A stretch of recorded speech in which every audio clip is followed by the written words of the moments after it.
6 గ్యారెంటీలు అన్నారు. అసలు 6 గ్యారెంటీలో 423 హామీలు ఉన్నాయి.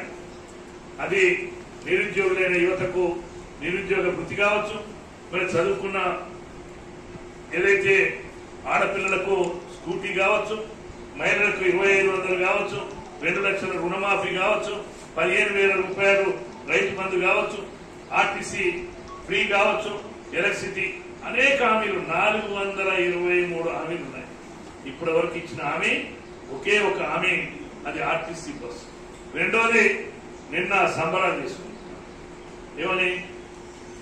ఏదో మేము 2 లక్షల రూపాయలు రుణమాఫీ అయిందని అంతగా ఒక విజయోత్సవ సభగా మరి జరుపుకుంటున్న యూట్యూబ్ లో కానీ పత్రికల్లో.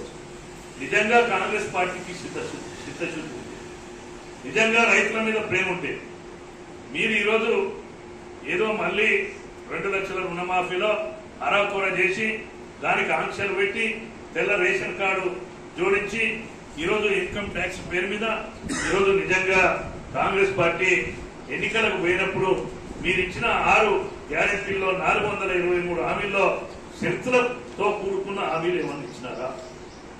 ఈ రకంగా ఉన్న వాళ్ళకే, తెల్ల రేషన్ కార్డు ఉన్న వాళ్ళకే మేము ఇస్తామని గత ప్రభుత్వం 10 సంవత్సరాలు ఏమన్నంటే గత 10 సంవత్సరాల ప్రభుత్వం మీద నిందేసి ఈరోజు తప్పించుకోవడానికి ప్రయత్నం జరుగుతుంది ప్రతి విషయంలో.